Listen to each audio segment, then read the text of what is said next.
right, so, this is Canon, and tonight, okay, current events happen, and this by no means is a, current events show, but I just felt like this topic was important, so, this is Mama and Wannabee. Papa couldn't make it because she's going to go see Jesus right now. You have to kind of be tasteful with that, because no lie, when you type that in Skype, I was like, wait, what? You say that usually means that the euphemism for death, not going to church. Oh, yeah, well, she's going to church. I mean, I'm just saying. I'm not being snarky, I'm being legitimately serious. Legitimately serious. Because this is actually a legitimately serious show today. So basically today we'll be discussing the events that happened in Colorado, and just to give you like a brief synopsis of what happened. So, was it the Batman premiere, or was it just they were showing Batman? Do you know? It was a premiere, like a midnight showing. Yeah, okay. So it was a Batman premiere. It was a Batman premiere, midnight showing in Colorado in some movie theater. Basically, a guy came in. He was dressed in all black, had goggles, had the whole shebang. And people normally when they go to premieres and whatnot, people usually cosplay, like the real fans they cosplay. So no one didn't think anything of it. Well, he waited until there was like a really like action noisy part of the movie, and he basically set off bombs in the back of the theater, and then he was just shooting. He started shooting people. People couldn't, like, it was so bad, people in the front, they really couldn't tell what was going on until a couple moments in, because they thought it was part of the movie. So, it was very deliberate and planned, and, I think 50 people were injured as of this morning, or this around lunchtime when my coworkers were talking about it. It was 50 people were injured and 12 people were killed, including a little boy who wasn't even in a movie theater. He was probably just like watching Madagascar in the movie theater over. I know a lot of talking heads have already put their opinion out on this whole thing, including some politicians who said some really dumb things, but that's not what we're here tonight. We're here basically to talk about emotional health, mental health, and just things pertaining to fandom and being a human being. We actually talked about this previously just to get all of our emotions out. But Wannabee, let's hear your take on. It's like I want to say it's complex because, again, who decides that, hey, I'm going to just choose an action movie premiere and know that there's going to be an action sequence and use that as a means to hide that I'm about to kill people and just go. I'm going to have to just go and just say that this person needed to speak with people to possibly prevent him from doing what they did. I mean, it's like, I don't want to say that people are monsters. No, people have motivations for what they do, and even if you're mentally disturbed, you still have there's an internal logic that makes that act just okay with you.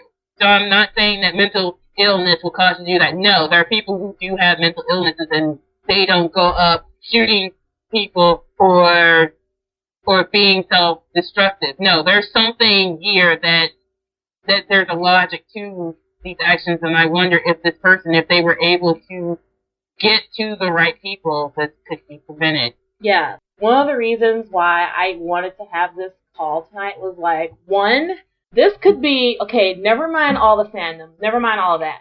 This could have been me, my friends, easily us, like, going out to a movie somewhere. And actually my friends they were majoring in cinema, or they're majoring in cinema. So we religiously go to the back of the theater because that's where the director seats are, or the back seat in the middle.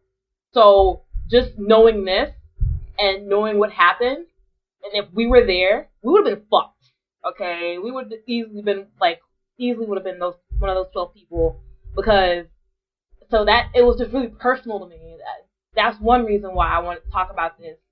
The other reason was that in one of the interviews, when they had interviewed the guy's mother, and she was like, "Oh, I'm not surprised this happened." Now I don't know. I don't know if the media, that's just the only thing that they took from this. Or whatever, and that's what they put on the page or whatever happened. But that just disturbs me. That really disturbs me that his mother was like, all she could say was, "Oh, I'm not surprised this happened. You're not surprised this happened, but you didn't do anything to prevent this." And I kind of didn't mention this off-site, but before I say that, if anyone does have any extra details, you send us any notes or any information to get the whole picture, because sometimes, again, like Penny said, the media will just take a soundbite and just run it and run with it, because, you're going to get those lovely hits on your website from the psycho mother who just didn't give a fuck. Yeah. Ugh. But, yeah.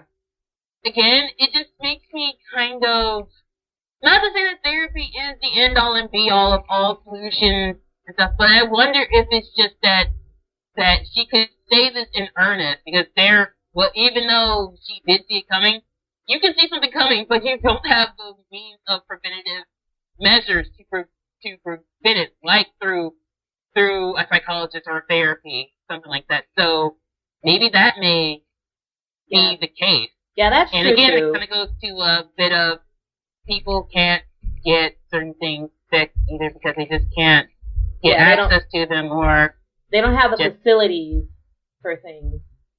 Oh, and I almost forgot about freaking stigma of just having issues, because the minute you probably would admit that you may have an issue, it's the point of, yeah, you're not going to be completely valued as a person. You're going to be seen as less than.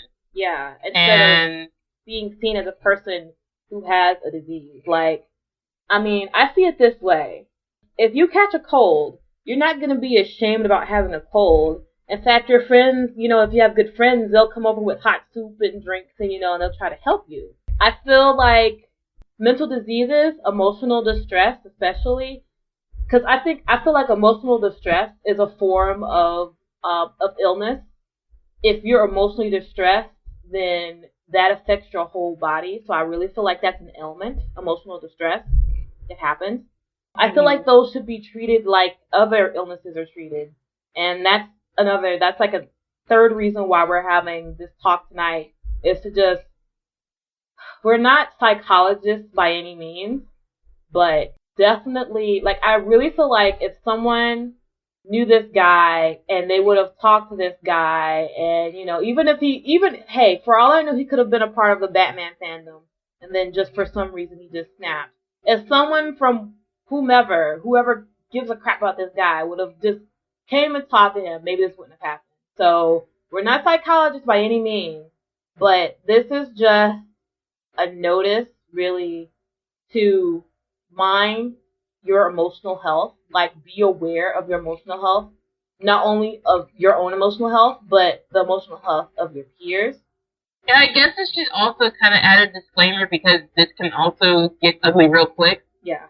I'm hoping that Penny is not saying that, well, if you see your friend and they're slightly depressed and you don't do anything, and if they do an action, it's all your fault for not intervening. Oh God, no. I would hope that's not the case. No, I'm not saying that at all. I'm just saying this again, someone could take, because again, we're on Tumblr, and that argument, trolling or squidgencies can actually happen.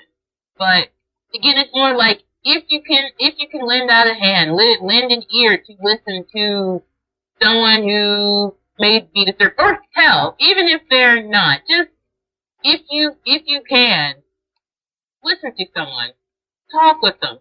I feel that it's like, again, this isn't going to be the ultimate healer, but I feel that usually when you can talk with someone about something, have some sort of common ground even, it just helps.